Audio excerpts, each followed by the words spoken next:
According to multiple law enforcement sources, the shooter's weapon of choice was an AR-15 style rifle, which was legally purchased by his father in 2013. The FBI and Department of Homeland Security have confirmed that the gunman bought 50 rounds of ammunition on Saturday morning. Investigators have uncovered 3 explosive devices in the shooter's possession. 2 of these devices were found in his car, while the third was discovered in his home. It's important to note that the shooter was not on any watch list and had no known criminal history. It seems that officials reportedly informed senators that a certain individual, Crooks, had posted a message on a popular gaming platform. However, investigators later revealed that they believed this message to be a fake. Now, let's unpack this intriguing scenario. It's always fascinating to see how technology can be used for both positive and negative purposes. In this case, it's important to remember that social media and gaming platforms can be used for both legitimate communication and potential deception. As always, we encourage our viewers to use these platforms responsibly and to be cautious of any messages or information that may not be authentic. It's essential to verify the source and content before sharing or acting on any information. Law enforcement officials have shared some interesting details about a recent incident involving a shooter and a former president. It's been reported that the shooter was armed with a semi-automatic AR-style rifle when he opened fire from the roof of a shed located approximately 147 yards away from the former president. This sheds some light on the situation and helps us understand the circumstances surrounding the event. It's important to remember that everyone has the right to their own opinions and beliefs, but it's crucial to express them peacefully and respectfully. We're going to discuss the security measures at a recent incident involving an AR-15 rifle and the ongoing investigations into how the gunman was able to gain access to a roof. As a weapons expert pointed out, an AR-15 rifle has an effective range of 400 to 500 yards. That's a significant distance, and it raises some important questions about the security measures in place. Now, let's take a look at the security measures at Saturday's incident. Homeland Security Secretary Alejandro Mayorkas, who oversees the Secret Service, called the security measures a failure and stated that the shooter shouldn't have had a direct line of sight on Trump in the first place. This raises some serious concerns, and that's why the FBI, President Biden,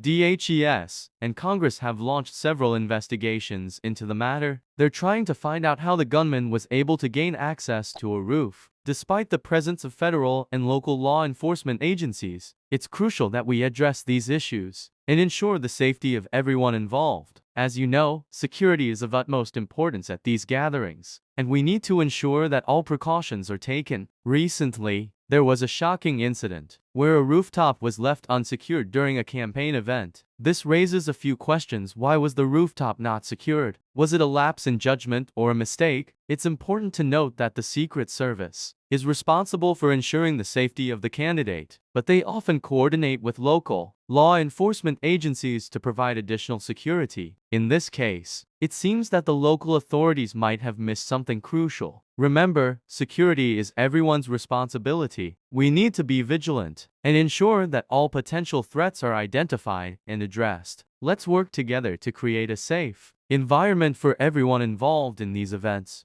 According to Secret Service Director Kimberly Cheadle, the Secret Service was responsible for securing the inner perimeter of the fairgrounds, where the campaign rally was held, while the local police's primary responsibility was securing the outer perimeter. The outer perimeter included the building, where the gunman gained access to fire his weapon from the roof. It's crucial to understand that both the Secret Service and local police work together to ensure the safety of events like these. The Secret Service is responsible for protecting the president, vice president, and other high-ranking officials, while the local police focus on securing the surrounding area. We hope this information helps you better understand the roles and responsibilities of the Secret Service and local police during events like this. Did you know that local police play a crucial role in ensuring the safety of buildings? That's right, they're responsible for maintaining the outer perimeter of the building, ensuring that only authorized personnel can enter. This is a vital part of their job, and it's important for us to understand their role in keeping us safe. However, There's been some confusion about this in the news recently. In a recent article, it was reported that local police were responsible for the outer perimeter of a building. But guess what? Local law enforcement has disputed this claim, stating that they were actually in an adjacent building. So, there you have it, folks. Local police are an essential part of keeping our buildings safe. Did you know that some buildings have unique features that can impact their security measures? Let's take a closer look at a fascinating example. Recently, ABC News interviewed a security expert named Cheadle about the rooftop of a particular building. You see, this building has a sloped roof at its highest point, which raises some safety concerns. Cheadle explained that it wouldn't be safe to put someone on a sloped roof, so the decision was made to secure the building from the inside. This is a great example of how architectural features can influence security measures. It's always fascinating to learn about the behind-the-scenes aspects of our built environment. According to several media outlets, who did their own analysis of eyewitness videos, there's a concerning development that we need to discuss. It's been reported that, in the tragic incident that took place recently, crowd members had spotted the suspect on the roof about 2 minutes before the shooting happened. And get this, they frantically tried to warn the police about the situation. This is a heartbreaking reminder of how crucial it is for law enforcement to have access to real-time information and resources. It's essential that we all do our part to support our communities and ensure that everyone feels safe.